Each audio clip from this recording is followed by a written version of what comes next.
and gentlemen, it is 10 minutes past 6 o'clock, 33 degrees, and here's Britt Dye of Fayetteville Public Utilities. Good morning, Britt. Good morning.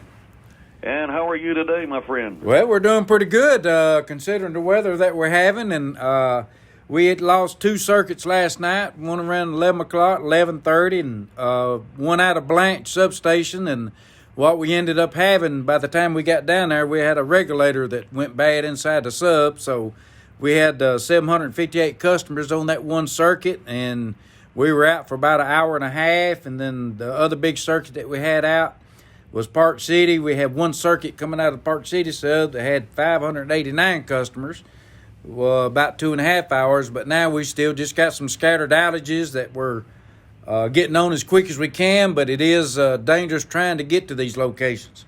Absolutely. Boy, I'm glad you took care of the Park City when I needed to wake up. I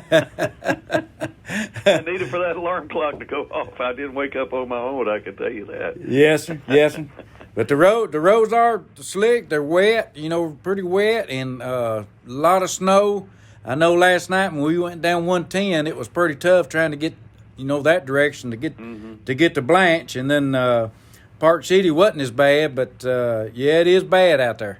Well, as I was saying to Doug Campbell, and I know you probably saw this as well, a lot of these secondary roads, and I'll use Malina Road as an example, it's got one set of tracks going down the middle of the road, or maybe it's the middle of the road.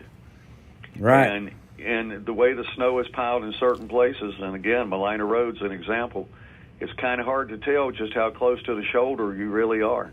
Yes, sir, that's correct. And we saw a couple of cars off the side of the road, actually on Highway 110, and going down through there this morning. But you're right, when you only got tracks, not knowing for sure where they are, and you're trying to stay in that track. But we try to get off the tracks actually when we go and to somewhere. But it's pretty tough. Yeah, that's what I try to do because my 4-wheel drive works better on the packed snow than it does on the where somebody has run a rut. Yes, sir. Where it's had a chance to freeze over. But how do I know they were in the middle? We don't. How do I know they weren't 6 inches off the shoulder? So those I've been recommending to everybody, if they can stay home, certainly it makes sense to do so. But if they have to get out, they just don't have any option. I've been recommending everybody wait till the sun comes up so you can at least see where you're at. Yes, sir, that's correct. That'll help things out quite a bit. And if that temperature gets up somewhat in the high 30s or something like that, that'll help us out some too. So that's what we're looking forward to.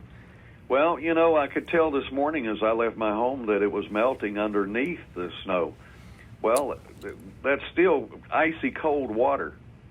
And that can create a slick situation as well. Melting snow can be almost as bad as frozen snow, if you want to follow what I'm saying. And I know you do. That slush can be more dangerous than if it was just a dry pack. Yes, sir, and that's probably what's going to make it so tougher in the morning when it gets down below freezing again tonight. So, Yeah, so I'd recommend everybody, again, if you got to get out, just wait till the sun comes up so you can see where you're at and try to stay warm as much as you can. And I said this the other day, and I don't think Britt will contradict me.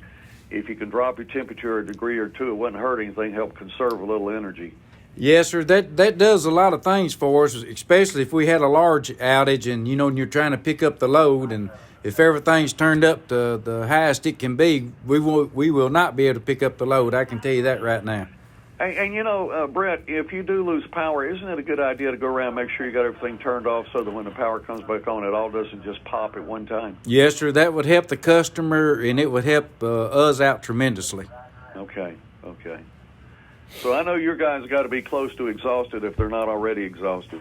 Yes, sir. They're getting a little tired, but this is what they do, and it gets your adrenaline flowing. We hate it when it's like this, but we'll try to get everybody back on as quick as we can, as safe as we can. But I was watching the news again last night talking about out in Texas. Now that's a bad situation out there. What's going on?